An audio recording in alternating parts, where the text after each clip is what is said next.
And now, live from the studios of WHUC, this is Real Talk, where we get you something to talk about.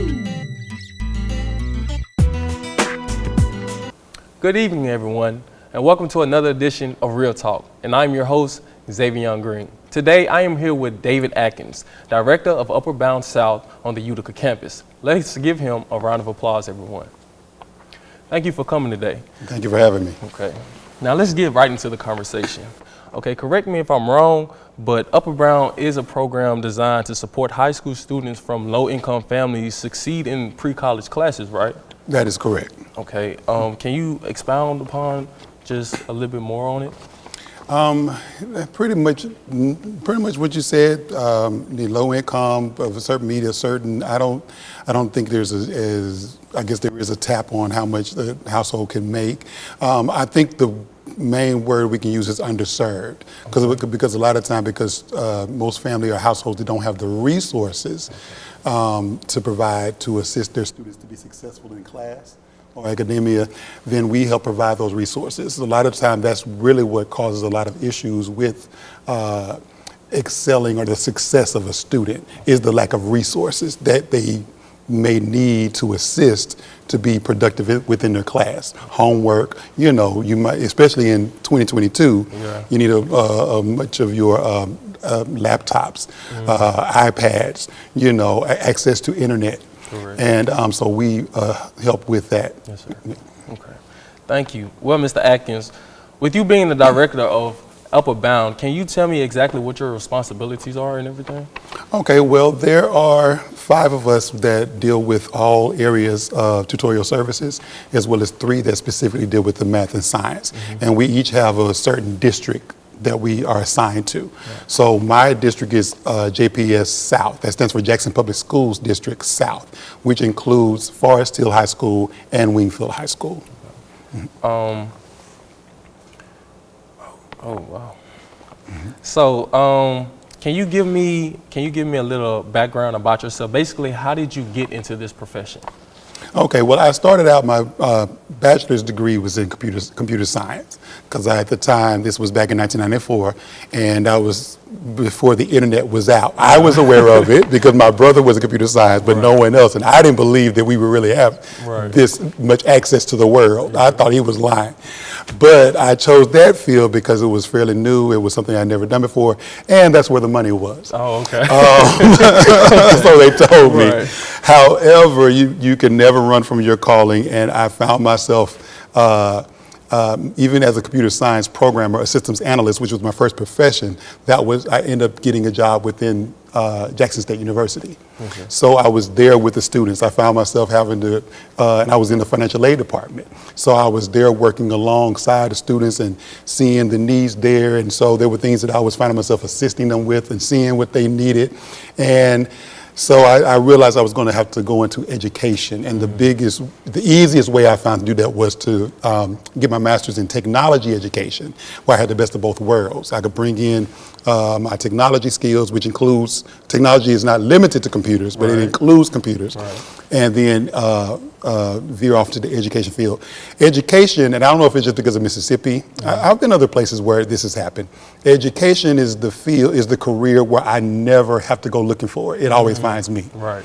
And that's what I found with that. So I ended up finding opportunity to go into the elementary route, because some things I do for experience, for research, because of where our end goal.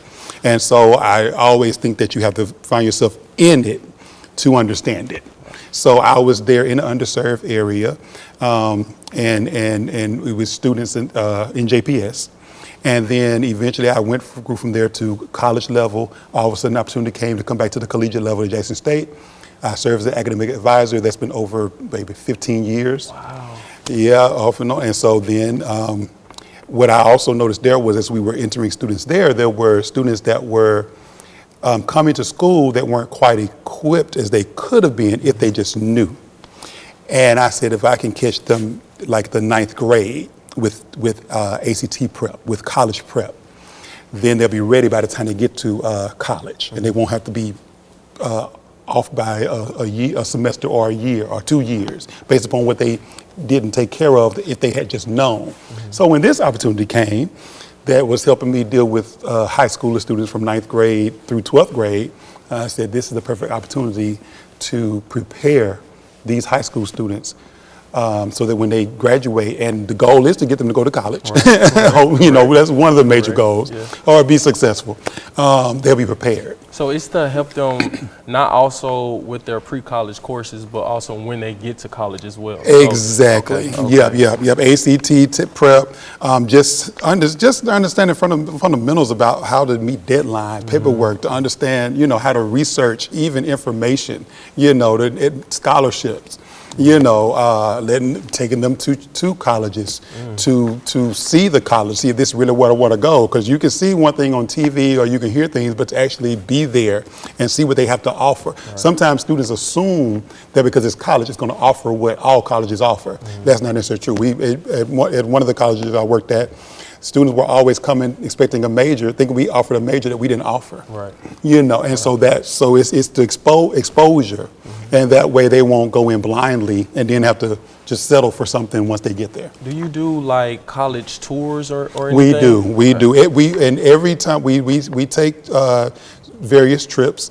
We even have a summer excursion where it's a big trip, and you know, for teenagers, you want to take them to, let's say if it's Orlando, you want to take them to Disney World, or you want to have it fun. However, whatever trip we do, regardless of whatever fun activities, we want to expose them, and we're pretty much required, I'll say, to have a college that we're going to visit. So we always, and I don't know if I want to say it's a requirement, but I know we do that. So it's mandatory. I wouldn't say necessarily mandatory, but you make sure that you attend at least one. At least one, yeah. And then I will admit, I'm not sure if it's mandatory, but I know that's what we do. Right. Okay. Okay, everyone. Oh, whoa. Okay. If you can't trust everyone, we're going to take a quick break, and when we come back, we'll have more information from Mr. Atkins. Stay tuned. The latest Real Talk will be right back after this. From the State Fair, numerous antique vehicles, the annual homecoming specials, Very interesting and refreshing. It's a feeling and more. While others chit-chat, we bring you the latest to what's happening across and around the Hinds County area. Thanks for tuning in. Thank you for joining us on WHUC Trust Hinds' very News own 7 WHUC News 7.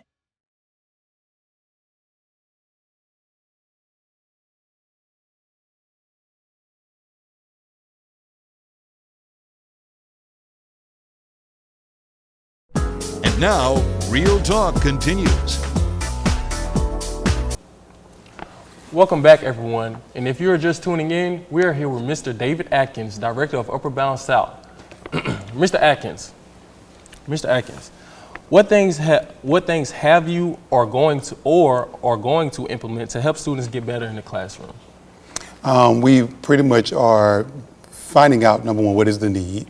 What are their needs? Not going assuming, because I can assume math and science, but social studies may be just as mandatory for them to graduate that one for a senior, for example. So pretty much find out what the needs are, and then make sure we provide the resources. Make sure, look at what schools that are not underserved or students that are not underserved, what they have that's helping them excel. So if it's laptops, if it's an environment away from where they live, or providing an atmosphere where they can successfully function and do well. Right. So it doesn't matter if it's in the classroom or outside the classroom. Whichever way you can help, you can. Exactly. Exposure, bringing speakers, workshops, not just limited to academics, but life. Okay. Thank you. My last question is, how important is Upper Bound to the school? It is very important. We don't say it's a recruiting tool, but it is, I'll say, exposure for students to see what you have to offer, and some kind of way they automatically have this school here. For example, Hinds, we're not the only college that offers Upper Bound, but when you allow them to come here and not just visit, but to eat here, to maybe reside here for at least a week or so, the HBCU life experience, and bring them to the activities and get them to see, then it brings the exposure that speaks to them, said, okay, you know what, this is where I want to be, because by the time, let's say they start 9th grade, after they're here for the rest of the years, then they're used to it. Right. They're conditioned to it. So it really helps the school to recruit, in a sense. Okay, everyone, let's give another round of applause for our guest, Mr. Atkins. Thank you so much for coming today. Yes, sir. Thank you for having me. No problem, no problem. And that concludes another episode of Real Talk. I'm your host, Zhavian Green. Until next time, keep it real.